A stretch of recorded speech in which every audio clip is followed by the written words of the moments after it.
They thought they could push me, a quiet woman who spent her life giving too far. They thought I would break. They were wrong. I became something they never saw coming. This isn't a story about a lock. It's about my silence shattering, and a door that can never be closed again. My name is Margaret. I am 62 years old, and for 40 of those years, I was the head archivist at the Institute of Historical Preservation. My life was spent in the quiet, respectful company of things that mattered, of stories preserved. Now, I am retired, and I am grieving. My husband, David, has been gone for 2 years, and the silence in this house, his house, is still a physical weight. That silence was why my son, Mark, and his wife, Sophie, moved in 6 months ago. It was meant to be temporary, just until I got back on my feet. They said they were here to take care of me. The care began subtly.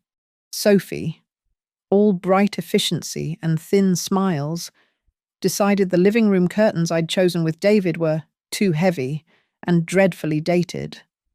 They were replaced with something grey and sheer. Then came the photographs. One afternoon, I came downstairs to find the mantelpiece bare, all the framed pictures of David at our wedding, holding Mark as a baby. The one of him laughing on our trip to Maine were gone. Sophie was carefully wrapping them in tissue paper and placing them in a shoebox. "There," she'd said, not looking at me. "I put them away for you. It's not good to dwell. This way. You don't have to be sad all the time." I was too stunned to speak. She was packing my husband away as if he were a seasonal decoration. But the real violation, the one that cracked something deep inside me, came a week later. I went to David's study. It was my sanctuary, the one place his presence felt not like a memory, but like a warm, lingering fact. He was a reader. I am a librarian, and that room was our shared soul. I opened the door, and the breath left my lungs. It was gone. The heavy oak desk, his leather armchair, the floor-to-ceiling shelves he'd built by hand, all gone. The walls were painted a sterile white. A treadmill was folded in one corner, and a sleek, glass desk stood under the window, holding Sophie's laptop and planner. My books, David's books, our entire collection, had vanished. I found them later, shoved into cardboard boxes in the garage, damp already seeping into the covers. Sophie found me standing in the empty doorway, my hands shaking. "Oh, good, you found it," she chirped. "It's my new home office and yoga space. Isn't it great? So much more light in here once we got all that dusty old stuff out." "My books," I whispered. "David's chair?" She gave me that patient, pitying smile. "We have to live for the present. Mum, you weren't using it anymore. It was just collecting dust." I looked for my son. I needed Mark, my boy, to see this, to fix this. He was in the kitchen, scrolling on his phone. When I tried to explain, my voice trembling with a grief that felt sharper than the day David died, he wouldn't meet my eyes. He just shrugged. That small, non-committal gesture I was beginning to hate. "Sophie means well, Mom. She just wants the space to be more efficient.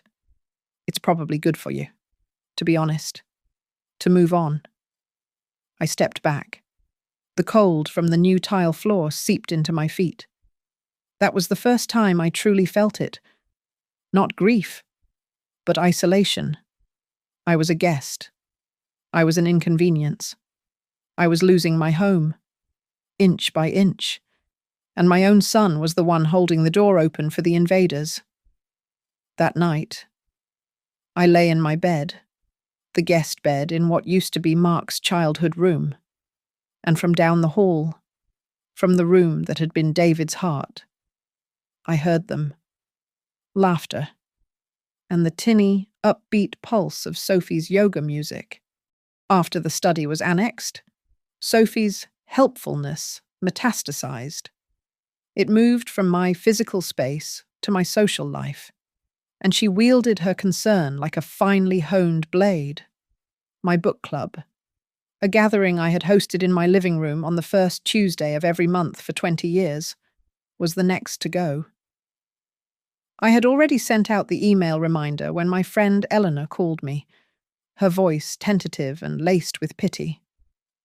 "Margaret, dear, are you sure you're feeling up to it?" she asked. "We were just so worried. Sophie called a few of us. She said your health has been rather poor lately and that you desperately need your rest. We all agreed we shouldn't burden you." I held the phone, staring at the grey curtains Sophie had hung. Burden for 2 decades. That evening had been my joy, my intellectual anchor. "Eleanor, I'm perfectly fine. I was looking forward to it. I have the scones ready to bake." "Oh," she said, and the line went quiet for a long, awkward moment. "Well, Sophie was just so insistent. She said you've been terribly forgetful lately and were just too polite to cancel. She really is such a sweet girl, looking out for you like that." When I found Sophie in the kitchen, scrolling through her phone, I tried to keep my voice even. "Why did you cancel my book club?" Her face arranged itself into a mask of deep, manufactured worry. She stood and put a hand on my arm, her touch proprietary. "I'm just protecting you, Mum," she said, her voice a soft coo. "You looked so tired last week. I could see the strain. I'm just trying to take some of the pressure off. You don't have to thank me." The walls of my world were shrinking. My friends, who used to drop by for coffee, now called first, and their calls became less frequent. Sophie always seemed to get to the phone before I did. "She's just lying down for a rest," I'd hear her say, her voice bright, or, "Now isn't a great time. She's a bit confused today. We'll call you when she's feeling more herself." Then she began to dismantle my connection to Sarah. Sarah is David's daughter from his first marriage, but I never once thought of her as a stepchild. I helped raise her. I loved her as my own. We had a standing dinner date every Friday night, a ritual we started after David died, just to check in. The first Friday, Sophie accidentally double-booked us for a neighborhood association meeting she insisted I attend. "It's important to stay involved, Mom." The next, she claimed I had a dental appointment I knew nothing about until the reminder call came. The third time, Sarah called to confirm, and Sophie took the phone. "Oh, Sarah. Hi, Mum's just not up for visitors tonight. Her energy is very low. We're keeping things very, very quiet. We'll let you know when she's feeling more social." I could hear the hurt in Sarah's voice when she finally got a hold of me the next day. I tried to explain, but the words felt clumsy, defensive. Sophie's care made my protests sound like the ravings of the combative old woman she was painting me as. Sarah stopped trying to schedule dinners. The gaslighting became a daily ritual, delivered in small, casual doses. "Mum, you shouldn't have that much sugar in your coffee," Sophie would say, snatching the sugar bowl away as I reached for it. "It's not good for your memory." I'd be standing in the kitchen, positive I had taken my single morning vitamin, and she would walk in. "Did you forget your medicine again?"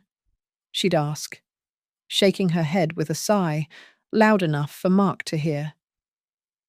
"See, this is what I'm worried about." I'd go to the mailbox, and it would be empty. "Oh, I already got it," she'd call from the kitchen. "Don't you worry your head about this. It's all so complicated with that online stuff. I'll take care of all the bills from now on, just to make sure nothing gets missed. We don't want you getting confused and paying something twice, do we?" I felt like I was being wrapped in cotton wool, suffocated by her care. I was a child again, supervised, second-guessed, and gently corrected at every turn. I was being treated as incompetent. The most terrifying part was that it was working. I found myself standing in the hallway, unable to remember what I had come upstairs for. Had I taken my medicine? Did I leave the stove on? I would check my calendar, find it blank, and wonder if Sophie had erased something, or if I had simply forgotten an appointment. I was 62, not 92. I had managed a staff of 12 and a collection of priceless historical documents. Now, I couldn't be trusted to read my own mail. I began to doubt my own mind. And that, I realized, was exactly what Sophie wanted. She wasn't just taking over my house. She was taking over my reality. The doubt Sophie had planted in my mind was a fog, but the betrayal I felt was a sharp, clear pain. It was a pain that demanded action. I could not be this ghost in my own home, this confused old woman they were so eager to create. I had to talk to Mark. He was my son. He would not, could not, let this happen if he truly understood. I waited. That was the one thing I had left, the one action Sophie couldn't control. I waited until I heard her SUV pull out of the driveway, the crunch of gravel fading down the street as she left for one of her endless errands. The house fell into a silence that was almost as heavy as the one David had left behind. But this one was laced with something toxic. I found Mark in the garage. He'd taken that over too, setting up a woodworking shop. The smell of sawdust and varnish had replaced the old, comforting scent of motor oil and potting soil. He was hunched over a workbench, a power sander whining in his hands as he smoothed a piece of light-coloured wood. The noise was a wall, but I was determined to break through it. I stood there for a full minute, just inside the door, before he finally sensed me and looked up. He didn't turn the sander off. He just raised his eyebrows, his safety goggles still on. "Mark, we need to talk," I said, raising my voice over the noise. He sighed, a long, put-upon sound, and finally clicked the machine off. The sudden silence was deafening. "What is it?" "Mum, I'm trying to get this done. It's about Sophie. It's about this house." I took a breath. My hands clasped in front of me so he couldn't see them tremble. "She cancelled my book club. Mark. She told my friends I was unwell, that I was confused. She's going through my mail. And David's study. She threw his things, our things, into the garage." I pointed to the boxes stacked in the corner, near his new, gleaming table saw. "That was my library. That was your father's sanctuary. And she turned it into an office, without even asking me." He wouldn't look at me. He picked up the piece of wood, inspecting the grain, running his thumb over the edge. He was a stranger. This man, who I had held and rocked and read to, was gone. In his place was this sullen, averted face. "She's telling Sarah I'm not well enough for visitors. She's treating me like I'm senile. Mark. And you're letting her." My voice cracked on the last word. He set the wood down with a sharp thud. "Mum," he said, his voice flat. "You're making a big deal out of nothing. You're overreacting." "Overreacting. She loves you. She's just trying to help. This house is a lot for you to handle. We're just trying to To streamline things, make it more efficient. Efficient. The word he'd used before. The word they used to justify erasure. Help. I felt a tremor of true anger, cold and sharp. How is making me a prisoner in my own home helping? How is telling my friends I'm losing my mind helping? Mark. He finally stopped. He pulled the goggles off and rested them on his head. And he looked at me. His eyes. That was the worst part. They weren't angry. They weren't sad. They were cold, flat, and utterly unfamiliar. The warmth I had known his entire life was gone, replaced by a dull, impatient practicality. "Mum, you need to understand," he said, his voice dropping into a low, patronizing tone. "This is our home, too. Now. We live here. Sophie needs a space to work. We can't just have the whole house be a shrine to the past." "A shrine," I whispered. "It's my home." "And you're clinging," he snapped, his voice finally rising. "You're jealous because I have another woman in my life, and you can't stand it. You're just clinging to the past, and you're making Sophie miserable." The accusation hit me with the force of a physical blow. It knocked the air from my lungs. Jealous. He thought. He thought this was about jealousy. This was the boy whose fevers I'd broken, whose heart I'd mended after his first girlfriend left him. This was the man I had raised alone for 5 years after my first husband walked out, long before David came into our lives and loved him as his own.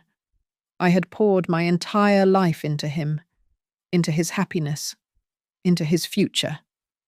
And in that cold, sawdust-filled garage, I saw the truth. He had made his choice. He had chosen this new, shiny, efficient life. He had chosen his wife. And in his story, I was no longer the mother. I was the obstacle. I was the other woman clinging to the past. I didn't say another word. I just turned and walked out of the garage, back into the house that no longer felt like mine. I had come to him looking for an ally, or at least for my son. I had found only a wall of silence, a cold, smooth surface of complicity that I could never break through. And I knew, with a terrible, final clarity, that I was completely and utterly alone. The pain from that confrontation in the garage didn't fade. It crystallized. The grief I felt for David was a fog, but this new feeling, this betrayal by my son, was a shard of ice. It clarified everything. I was no longer a victim. I was a target. And if I was a target, I would start behaving like one. I would learn my enemy. So, I began to play the part they had written for me. I started forgetting things. I'd stand in the middle of the kitchen, looking vaguely into the pantry. I'd ask Sophie what day it was, twice in the same morning. I accidentally left the television remote in the refrigerator. I became the frail, confused woman they were so desperate for me to be. It was sickeningly easy. Sophie's triumphant, pitying glances toward Mark became more frequent. She was winning. And as I grew weaker, she grew bolder. "Mom," she said one afternoon, her voice dripping with artificial sweetness. "I was looking at the mail, and it just seems like you're getting overwhelmed. All these bills and statements. Technology is just so complicated these days. Why don't you let me handle all the online bill paying for you?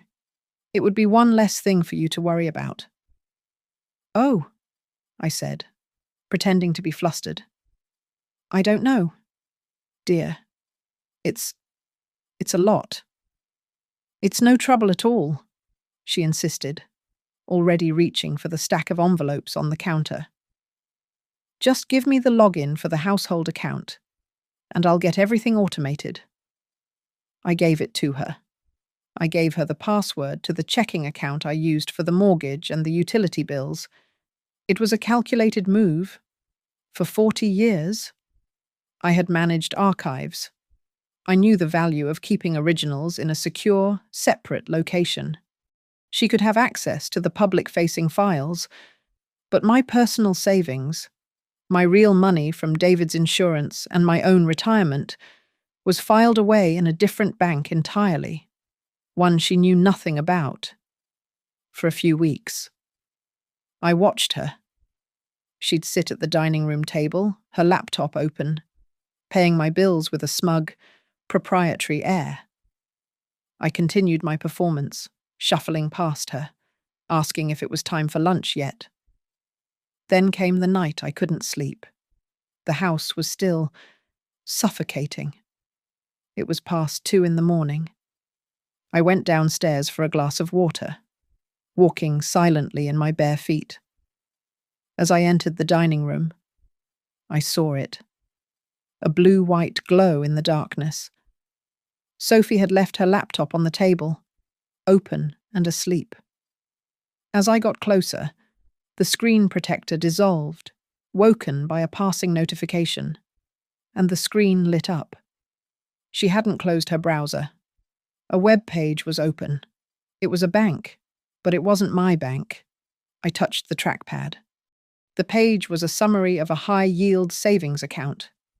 The names on the account were Mark and Sophie. My breath caught. I stared at the balance. There were 6 figures in it.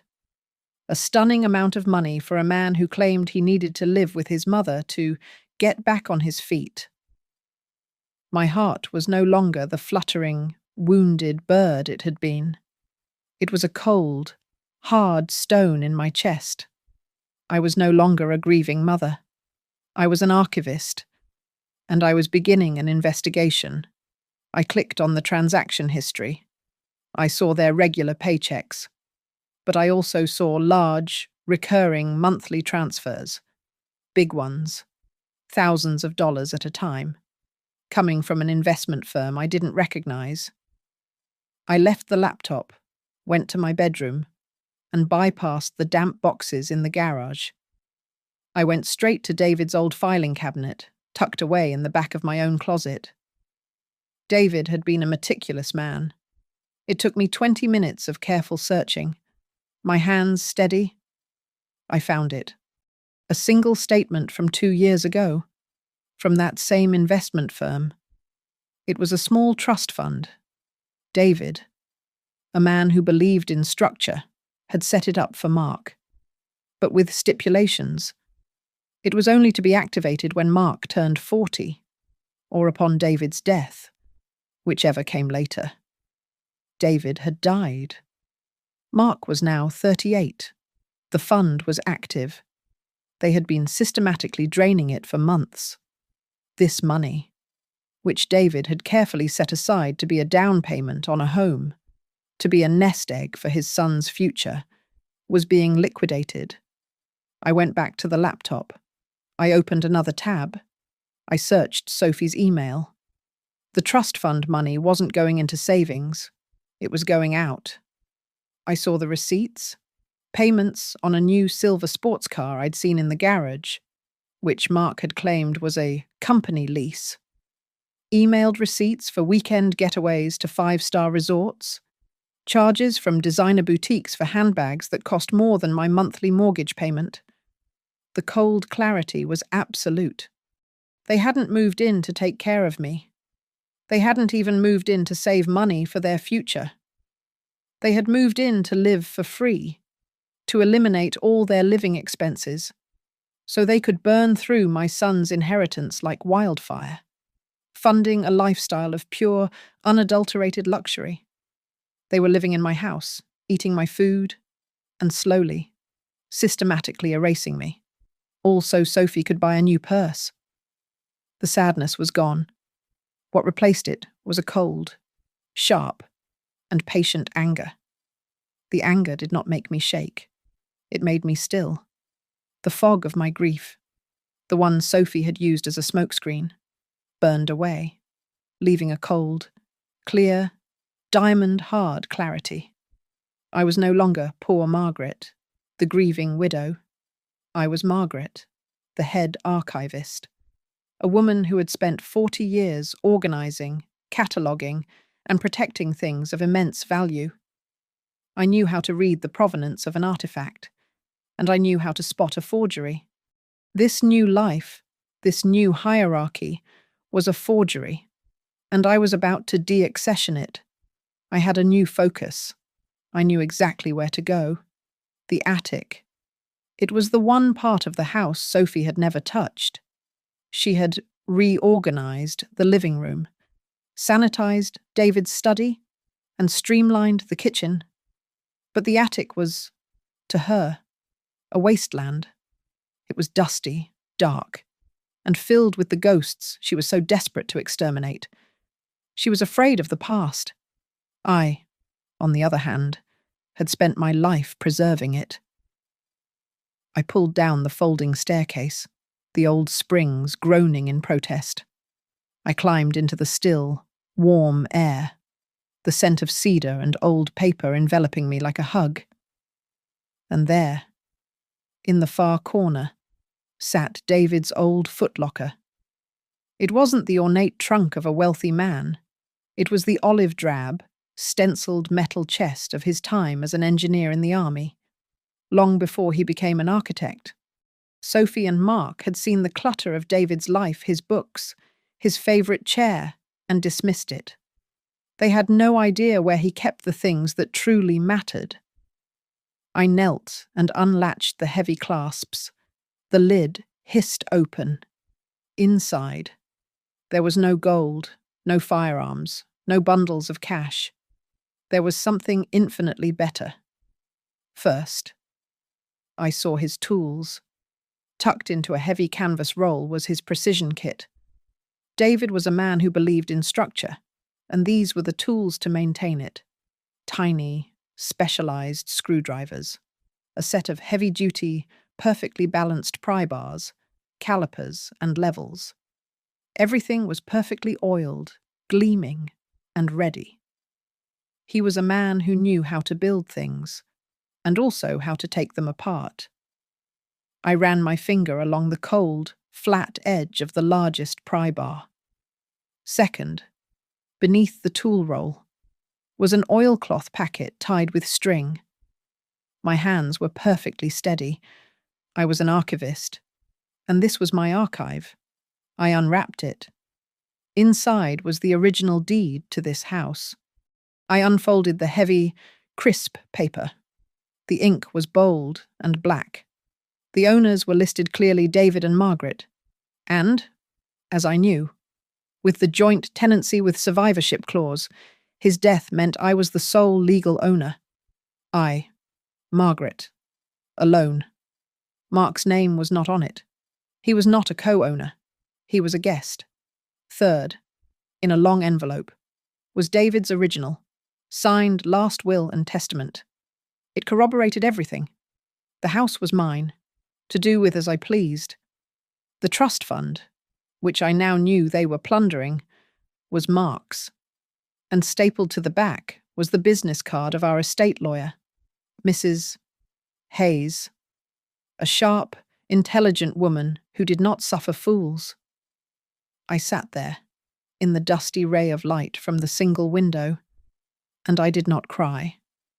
I catalogued. I took out my phone, the one Sophie believed I only used for emergencies. I meticulously photographed every page of the deed.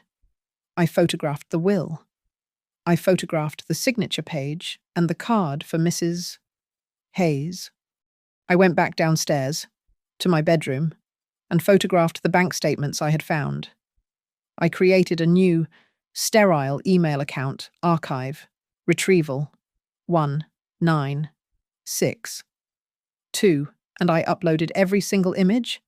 I created an undeniable, undeletable digital record of the truth.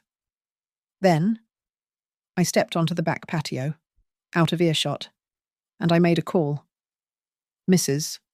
Hayes, please. This is Margaret. There was a pause on the other end.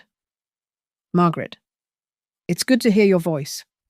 How are you holding up? I am holding up quite well. Thank you, I said, my voice calm and low. I need to see you. It is an urgent matter regarding the estate. I need an appointment as soon as possible.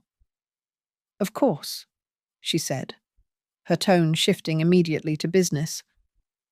I have an opening tomorrow at 10 in the morning. I will be there. I hung up. I walked back into the kitchen, where Sophie was wiping down the already gleaming counters. Oh, Mom, she said, not looking up. You were outside. You'll catch a chill. I was just on the phone, dear, I said, shuffling my feet just a little, playing my part. I have to go to the dentist tomorrow. An old filling feels loose. The dentist, she said, finally looking at me, her mind clearly calculating. Yes, at 10 o'clock. Well, I'll have Mark take you, she said. Oh, no, that's sweet. But it's just a checkup. I wouldn't want to bother him. I'll just call a cab. She smiled, a small, satisfied smirk. The old woman was leaving the house, unsupervised, and would be spending her own money to do it. It was a perfect, efficient outcome for her. I smiled back. My plan was beginning to form. This wasn't a problem that could be solved with a piece of paper. A restraining order or an eviction notice would just be intercepted at the mailbox by Sophie, the self-appointed guardian of my mail. No, this was a structural problem, and structural problems required a physical solution. David had left me his tools for a reason. My meeting with Mrs. Hayes was as cold and precise as I had hoped. She confirmed my sole ownership of the house and the legal standing of David's will. But she was a lawyer, and she knew the predators I was describing. Your legal position is ironclad, Margaret, she'd said, leaning over her desk. But they are your son and daughter-in-law. If you evict them, they will fight. They will claim you are incompetent. They will file for conservatorship. Your word against theirs. What you have right now is a financial grievance. What you need is proof of their intent. You need undeniable proof of the emotional abuse. I left her office, knowing exactly what my next exhibit needed to be. I told Sophie my dentist appointment had been fine, but that I needed to go to the large pharmacy across town to pick up a special prescription. In reality, I went to an electronics store. I was a 62-year-old former archivist, but I knew how to use a search engine. I bought 2 of the smallest nanny cams they had in stock. One was disguised as a black USB charging block. The other was a simple, tiny digital alarm clock. That afternoon, while Sophie was out for her yoga, I set my traps. The USB charger went into the wall outlet in the kitchen, the one by the counter where Sophie always left her phone, its tiny lens aimed perfectly at the dining room table. The alarm clock went on the bookshelf in the living room, angled toward the sofa where they sat every evening. They were motion-activated and recorded high-definition video and audio. I was creating a new, private archive. The final piece was the bait. I told Sophie I was going for a walk, but instead, I drove to my real bank, the one she knew nothing about. I had a teller print a fresh, current statement for my primary savings and investment account, the one that held David's life insurance and my own 40-year retirement fund. The number at the bottom was substantial. I returned home and played my part. I absent-mindedly left the bank statement on the corner of the small desk in my bedroom. I left my bedroom door slightly ajar, a new habit of forgetfulness I had adopted. Then, I went downstairs. "Sophie," I called out, my voice intentionally thin. "I'm feeling very worn out. I think I'll just sit in the garden for a while.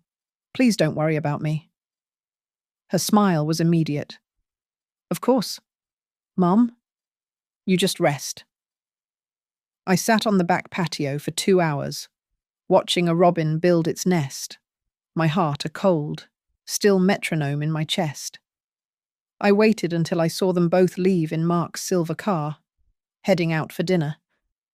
That night, long after the house was dark and silent, I retrieved the small memory cards. I slid the first one into my personal laptop, the one I kept locked in my closet. The kitchen camera's footage began. I watched Sophie walk into my bedroom, clearly visible from the kitchen angle. I saw her stop. She looked left, then right. She darted inside and emerged a second later, the folded bank statement in her hand. She sat at the dining room table, her back to the camera. But I didn't need to see her face. I saw her unfold the paper. I saw her entire body go still. She grabbed her phone. Her voice, recorded with perfect, terrible clarity, filled my headphones. "Oh my God. Mark," she whispered, her voice high and giddy. "You are not going to believe this." She was on speaker. Mark's voice, tinny and distant, replied. "What, did she do something stupid?" She left her other bank statement out, the real one. "Mark, the old woman is sitting on a gold mine. There's got to be $500,000 here. Way more than we thought." There was a pause. "Are you sure?" Mark asked. "I'm looking right at it," she hissed. "Positive. We have to move faster. We have to get this done. If she's confused enough, we can file for an emergency conservatorship. We can argue she's a danger to herself. All of it will be ours to manage for her." Then she laughed, a short, sharp, ugly sound. "It's perfect. I'll print out the power of attorney papers tonight. We just need her to sign. We'll tell her they're insurance forms, or something for her prescription plan. She'll never even read them." I stopped the recording. My heart felt nothing. It was not broken.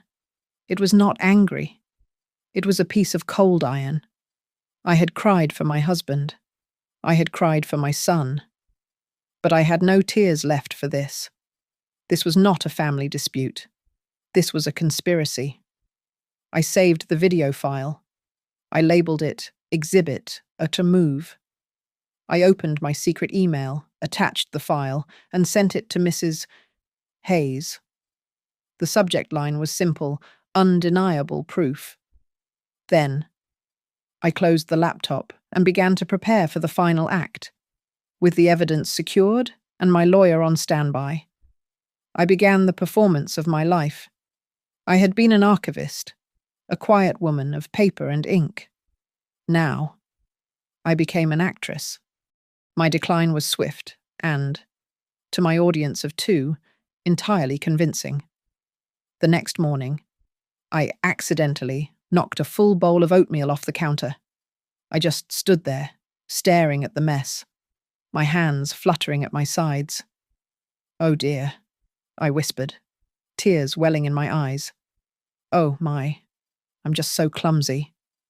Sophie, with a dramatic sigh, exchanged a long, meaningful look with Mark over my head before she grabbed a towel. A neighbour, Mrs. Gable, a woman I'd known for 30 years, waved to me from her yard. I waved back, then turned to Sophie and asked, "Who is that?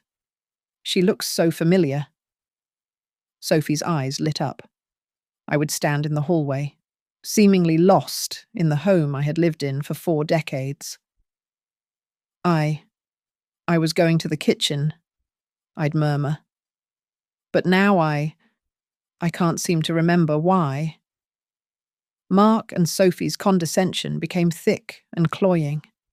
Their victory was so close they could taste it. They stopped hiding their impatience and began to treat me openly as a child or a pet. "Mom," Sophie said, cornering me in the living room. She knelt in front of me, taking my hands in hers. Her grip was tight, her nails digging in slightly. Her face was a perfect, calculated mask of sorrow. "Mom, Mark and we're so worried about you. We don't think you should be alone anymore. We've been looking into some lovely communities, places with full-time support." "A facility," I whispered, letting my lip tremble. "You want to put me away?" "It's not putting you away, Mum," Mark interjected, walking over to stand behind his wife, a united front. "It's for your own good.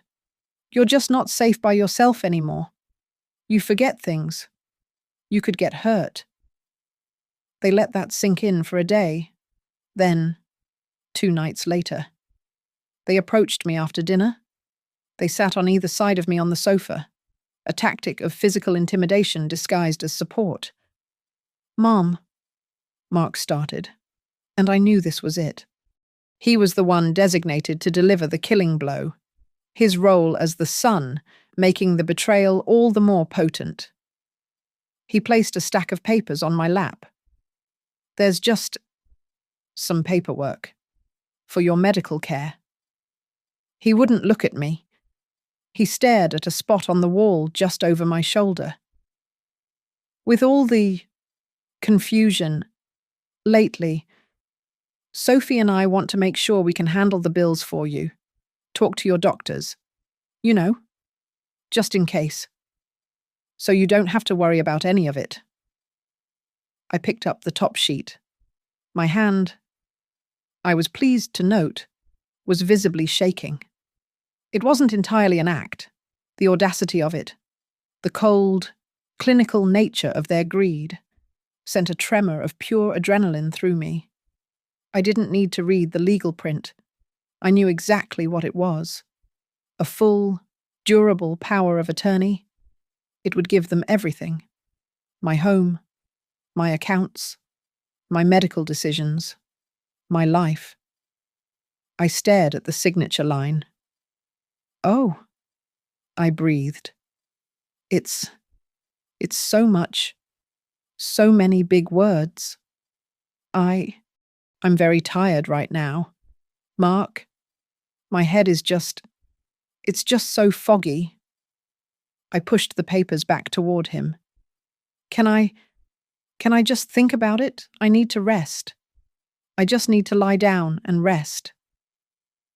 I saw the flash of annoyance in Sophie's eyes before she smoothed it away. "Of course, Mom," she said, her voice like syrup.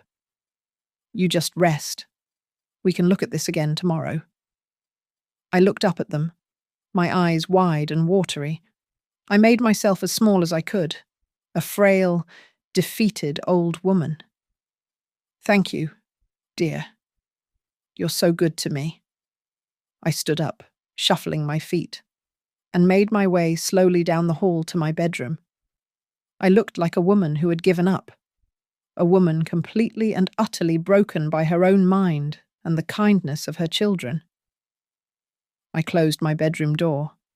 I heard them in the hallway, their voices low. The tiny clock camera on my dresser, which I had retrieved from the living room, was recording. "She's done," Sophie whispered, her voice sharp with triumph. "She's completely broken. She'll sign it in the morning without even reading it." "You think so?" Mark asked, a hint of pathetic relief in his voice. "I know so. She's finished? It's time to celebrate. I'm making reservations at that new steakhouse. Let's leave her to rest." I stood on my side of the door, listening. I heard her quick, sharp footsteps move away. I heard Mark's heavier, hesitant ones follow. I turned the lock on my door, a simple, old-fashioned knob lock. It wouldn't keep anyone out. But I wasn't trying to keep them out. I was waiting for them to lock me in. I sat in the armchair by my window, reading a history of the Byzantine Empire. The book felt cool and solid in my hands, a relic from the life where I was a person of intellect and authority. I was not resting. I was waiting. From the hallway, I heard the sounds of their preparation. This was their celebration, the one they'd planned after my breakdown. I heard the sharp, expensive click of Sophie's heels on the hardwood floor. I smelled her perfume, a cloying, heavy scent that always gave me a headache as it seeped under my door. I heard Mark murmur something, and her high, false laugh in response. They were giddy. They were victorious. They were going to the new, expensive steakhouse to celebrate my impending civil death. After a few minutes, the footsteps stopped outside my door. A sharp rap. Not a polite, familial knock, but a rap of authority, of someone checking on an inmate. "Mom?" Sophie's voice was bright, piercing, and slick with false concern. "We're heading out now. Are you sure you don't need anything? A glass of water? Some tea?" I let my own voice remain thin, tired. "No, thank you, dear," I called out. "I'm quite all right. I'll just rest." "Okay then," she chirped. "Sleep tight." I heard her move away, but then the footsteps stopped again. There was a pause, a silence. Then, a new sound. It was a small sound, a metallic scraping.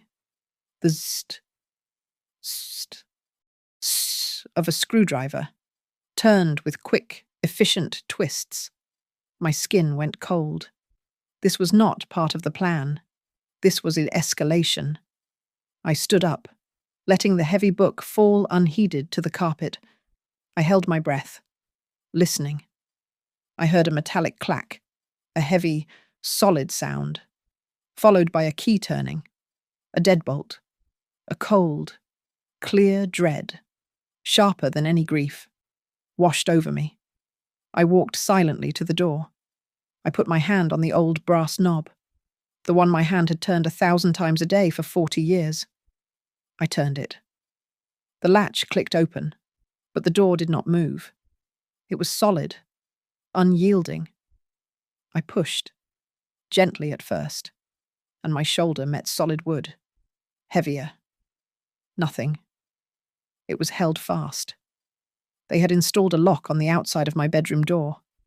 And then, from the other side, I heard Sophie's voice, no longer syrupy or concerned. It was clear, cold, and mocking.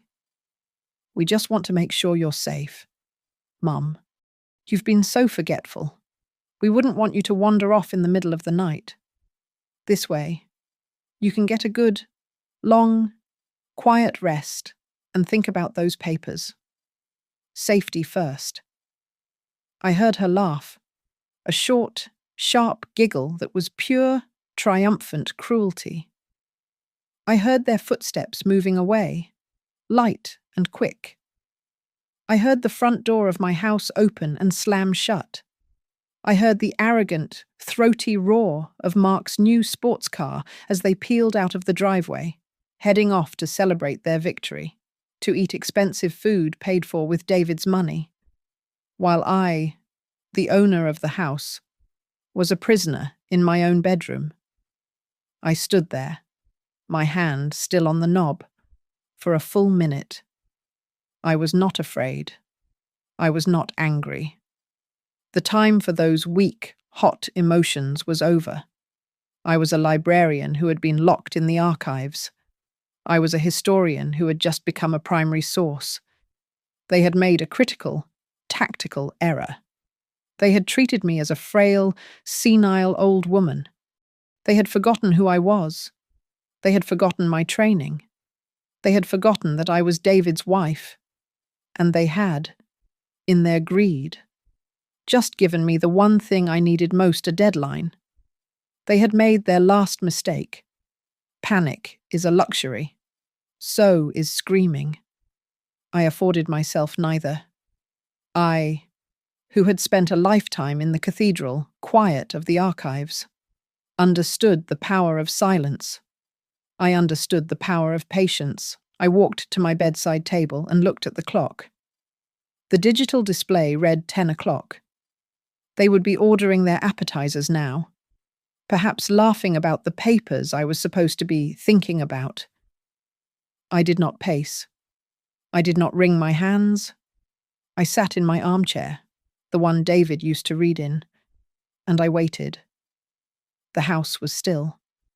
I listened to its sounds, the low, electric hum of the refrigerator downstairs, the faint creak of the cooling roof timbers, the ticking of the clock. I sat in the darkness, and I let the hours pass. At 1:13 in the morning, I heard the car. The engine was a low, aggressive snarl, silenced too quickly. The front door slammed, the sound echoing through the house. I heard her laugh, high and sharp, no longer pretending at sweetness. I heard Mark's voice, thick and slurred, rumbling in response. They were drunk. They were triumphant. They stumbled down the hallway. "Shh! You'll wake her." Sophie giggled, her voice carrying clear and thin under my door. "Let her." Mark's voice was a muddy drawl. "It's our house now, or it will be tomorrow." I heard their bedroom door, my old bedroom, open and close. The house fell silent again, but I still waited. I was a patient woman. I understood the patterns of things. I knew the shallow sleep of initial intoxication, and I knew the deep, heavy, unwakeable stupor that followed. I gave them 2 more hours, 2 full hours to let the expensive wine and the cheap victory pull them down into the dark. The clock read 3:03, 3 in the morning, the deepest part of the night. I stood up. I walked to my closet, my feet silent on the carpet, tucked in the back, behind my wool coats. I retrieved the heavy canvas tool roll I had taken from David's attic chest. I had known, when I saw the deed, that this would not end with words. I unrolled it on the floor. In the pale moonlight filtering through the curtains, the precision tools gleamed like surgical instruments. I did not bother with their new, shiny deadbolt. That was their addition. It was crude, loud, and obvious. I was interested in the original structure, David's structure. I knelt by the door, a librarian assessing a spine. I examined the top hinge. I took the slender, perfectly balanced screwdriver and slid the tip into the head of the first screw on the hinge plate. I began to work, methodically, with the precise, steady talk of a woman who has handled fragile, priceless documents her entire life. I didn't try to remove the screws. That would take too long, and the sound of one dropping would be a disaster. I simply turned each one top hinge, middle hinge, bottom hinge, 3 full rotations. Just enough to loosen the bite of the metal in the wood, to release the pressure on the pins. The only sound was a faint, metallic shing, quieter than a whisper. Then, I took the small, flat-edged pry bar. I slid the chiseled tip under the head of the bottom hinge pin. I did not yank. I applied slow, steady, upward pressure. There was a faint, dry pop as the pinhead broke free of decades of paint and settled gravity. I worked it up with my fingers, slow inch by slow inch, the metal cold and oily. I pulled the first pin free and laid it silently on the carpet. I repeated the process on the middle hinge, then the top. It took me almost an hour. My knees ached. My fingers were cramped and raw, but my mind was cold, clear, and bright. Finally, I knelt back. All 3 pins were in my housecoat pocket. The door was now held in place only by the latch of the knob I had turned, and the brand new, completely useless deadbolt they had installed. I rose to my feet. I grasped the doorknob. I took one deep, steadying breath. I pulled. The door came free from the frame with a sound like a sigh, a heavy whisper of wood giving way. The entire solid oak panel, with Sophie's ridiculous, triumphant lock still firmly engaged, slid free. It was heavy, far heavier than I had anticipated. But I was not a frail old woman. I was not the confused creature they had tried to invent. I was a 62-year-old woman, fueled by a rage so cold and so pure, it felt like a new, clean energy source. It gave me a strength I never knew I possessed. I lifted the door, my door, and stepped out into the dark, silent hallway. I hoisted the door. It was solid oak, a heavy, cumbersome thing, but the strength that flooded my arms was cold and absolute. It was the strength of 40 years of quiet, steady work, and a lifetime of being underestimated. I moved out of the room, my bare feet padding on the hardwood floor of the hallway. I made no sound. For 4 decades, I had moved through the silent, vaulted halls of the archives, where the drop of a pin was a sacrilege. I knew how to be invisible. I knew how to be silent. I walked through the dark living room, past the grey curtains that had replaced my own, past the empty mantelpiece that Sophie had cleansed of my husband. I turned down the short corridor toward the master bedroom, my bedroom, the room David and I had shared for 35 years. As I approached, I saw the door was cracked open, just an inch. They hadn't even bothered to close it. Their arrogance was a physical stench in the air, mixing with the stale scent of wine and her perfume. From within, I heard the sound that confirmed everything, a low, wet, rhythmic snore. Mark. I used my shoulder to nudge the door open, just enough to slip inside, still carrying my own door vertically. The room was dark, save for the pale, grey-orange light from the street lamp outside, filtering through the blinds. It was enough. I saw the 2 shapes huddled in the center of my bed. My bed. They were buried under a quilt my grandmother had made, a quilt I had kept in the cedar chest. I moved to the foot of the bed, a silent shadow in the gloom. I stood there for one full, long second, watching them, the conquerors, asleep in the spoils of their petty, pathetic war. I gathered the last of my cold strength. I lifted the heavy door higher, positioning it over the lower half of the bed, over their legs, and I let it go. It did not make a crashing sound. It was a deep, guttural, sickening thud, the sound of heavy, solid oak meeting mattress, and shins, and ankles. It was the sound of finality. The reaction was instantaneous. It was not a waking, it was an explosion. Sophie shrieked, a high-pitched, animal sound of pure terror, waking from a dead sleep into pain and darkness. Mark bellowed, a deep, confused roar, thrashing and kicking against the immense, immovable weight that had suddenly pinned him. What the hell, get it off? They clawed at the darkness, at each other, at the heavy object trapping them. I let their blind panic fill the room for 3 delicious, heart-stopping seconds.